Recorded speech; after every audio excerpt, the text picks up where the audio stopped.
강구삼성병원 신경외과 소속의 뇌종양 두개조 종양을 전문하고 있는 홍재범이라고 합니다. 뇌의 큰 부위에서 뇌의 밑바닥 밑에 보면은 이렇게 울퉁불퉁한 많은 복잡한 구조물들이 있는 이 부위를 두개저라고 합니다.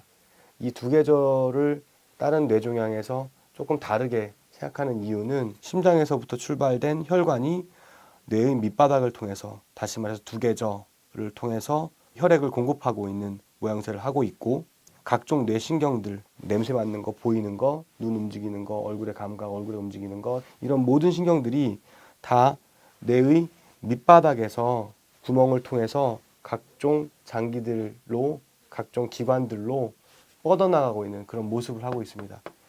그리고 또 뇌의 밑바닥에는 모든 호르몬들을 다 조절하고 있는 호르몬 중추도 있어요. 그래서 그런 중요한 혈관, 그다음에 신경, 그 각종 구조물들이 있는 그 두개저는 다른 부위랑 분류해서 생각하고, 그 두개저에 생기는 종양들을 가지고 두개저 종양이라고 합니다.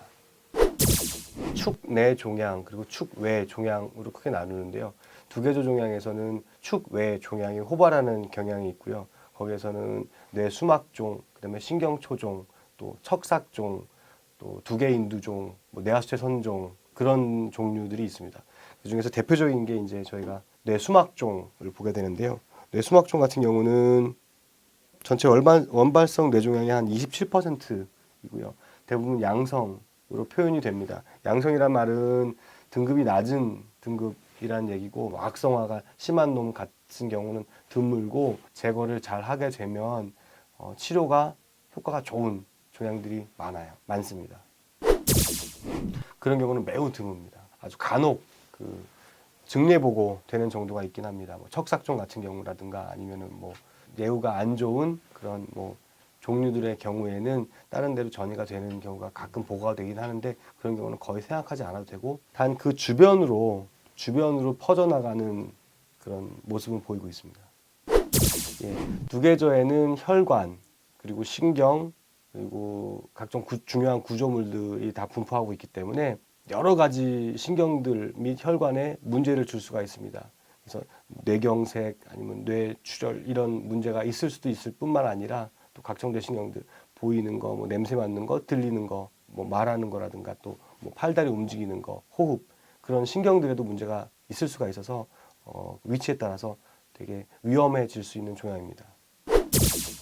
특히 발생하는 분은 따로 나와 있는 건 없고요. 수막종 같은 경우는 중년 여성에서 약간 호발하는 경향이 있다고 하는데, 완전히 잘 밝혀진 건 아니고요. 특별히 호발하는 건 없다고 보시면 됩니다.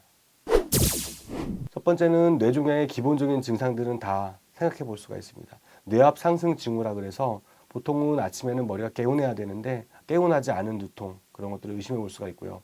그 외에는 또 국소적인 발작 증상 등을 의심해 볼 수 있고, 그리고 또 특히 두개저 같은 경우는 각종 뇌신경들에 의해서 증상들이 나타날 수가 있습니다. 보이는 거, 눈 움직이는 거, 냄새 맡는 거, 또 청력신경, 그리고 균형, 팔다리 힘, 그리고 보행, 그런 호흡, 이런 여러 가지 신경들에 따라서, 위치에 따라서 증상들이 나타날 수 있습니다.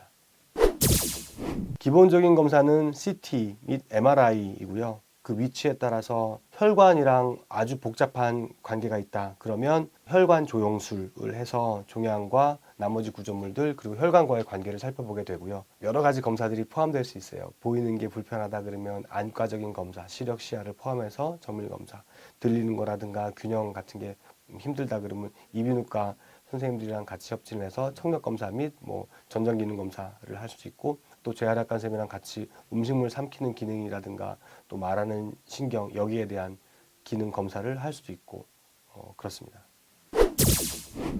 두개저 종양을 접근하기 위해서는 다양한 접근법들이 존재합니다.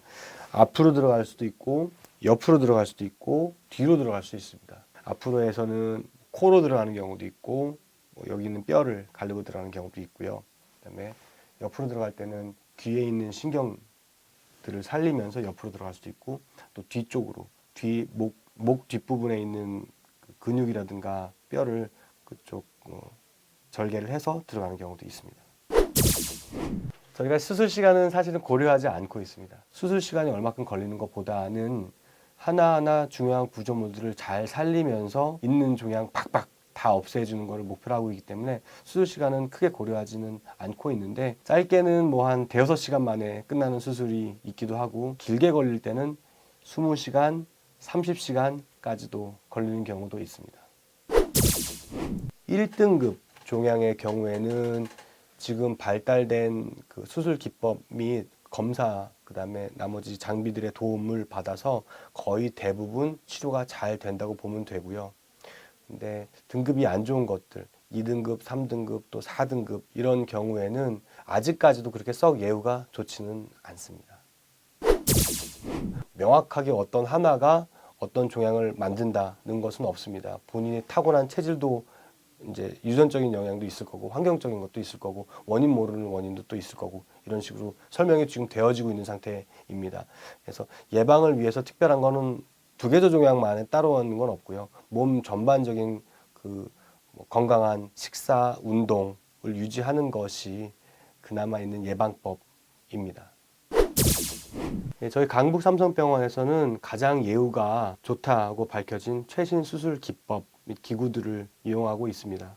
근데 최신 수술 기법이나 기구보다 더 중요한 건 환자에 대한 그 팀원들의 팀워크일 텐데, 수술할 때 의료진, 간호사, 의사 뿐만이 아니라 나머지 그 도와주시는 분들도 환자를 자기 몸같이 여기면서 최선을 다해서 가장 좋은 예후를 만들기 위해서 하나로 된 모습을 보이고 있습니다. 이게 아주 큰 장점이라고 생각합니다.